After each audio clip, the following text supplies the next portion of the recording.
Selamat pagi Bapak Ibu Saudara yang dikasihi dalam nama Tuhan Yesus. Pagi hari ini kita bersyukur oleh karena kebaikan Tuhan dalam kehidupan kita, maka kita masih ada sampai saat ini. Bapak Ibu, sebelum kita melakukan seluruh aktivitas kita, mari kita membaca satu bagian firman Tuhan yang terdapat dalam kitab Lukas pasal yang ke-13. Nah, Bapak Ibu bisa membaca di rumahnya masing-masing.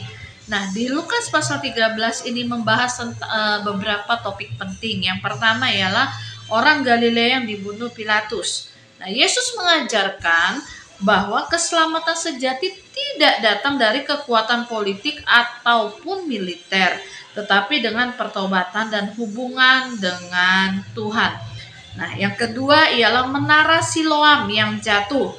Nah, di sini Yesus menekankan bahwa kita semua harus bertobat dan mempersiapkan diri untuk menghadapi kematian dan penghakiman.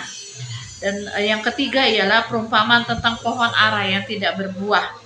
Yesus mengajarkan tentang pentingnya menghasilkan buah rohani dalam hidup kita.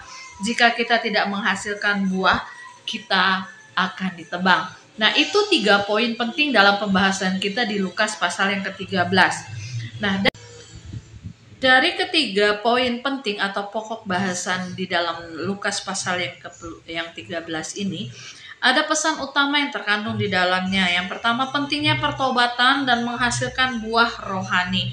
Nah, Bapak Ibu Saudara sekalian, di mana kita tentu saja anak-anak Tuhan, saya rasa semua kita sudah bertobat dan sudah memberikan diri di hadapan Tuhan. Nah, Bapak Ibu Saudara sekalian, bagaimana kehidupan kerohanian kita, bagaimana kehidupan pertobatan kita, apakah kita sudah menghasilkan?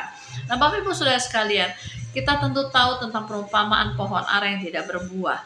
Bagaimana jikalau kita tidak melekat pada pokok itu, yaitu Yesus, maka kita akan dibuang.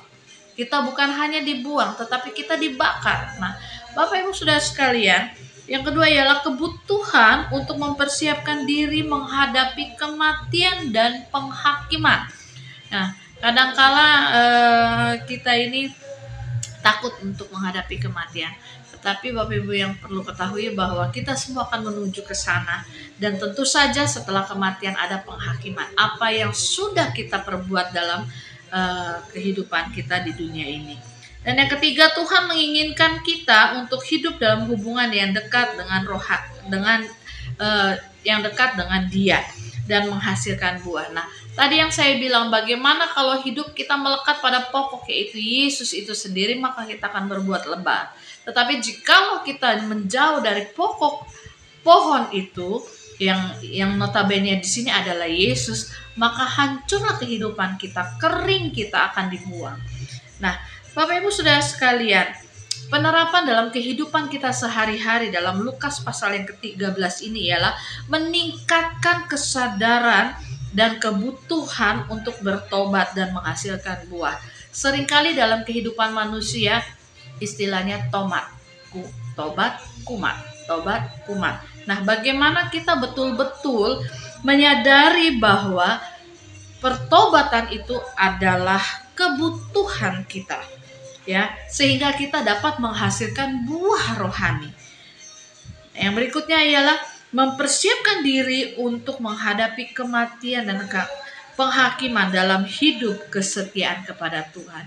Otomatis kalau kita bersandar, berharap, bahkan melekat pada pokok pohon ini, maka kita tidak takut menghadapi kematian, bahkan kita tidak takut menghadapi penghakiman. Dan yang ketiga, meningkatkan hubungan dengan Tuhan melalui doa, membaca Alkitab, dan melakukan kehendak-Nya. Kita bersyukur bahwa di GBI Geraha ini kita ada program balap, yaitu laporan bacaan setiap hari. Nah, Bapak Ibu, tentu saja, nah, di dalam gereja kita menerapkan pembacaan atau laporan bacaan seperti setiap hari yang kita lakukan, membaca firman, bahkan setiap hari Minggu di WA, di grup untuk doa berantai. Kita bersyukur bahwa kita harus melekat pada pokok pohon yang sebenarnya adalah Yesus itu sendiri. Bagaimana kita bisa setia, kita bisa tidak takut menghadapi kematian dan penghakiman itu kalau kita melekat. kita melekat dengan adanya kita dengan rajin berdoa dan kita membaca firman Tuhan, maka hidup kita akan berbuah dan kita akan menjadi berkat. Selamat pagi, selamat beraktivitas. Tuhan Yesus memberkati. Shalom.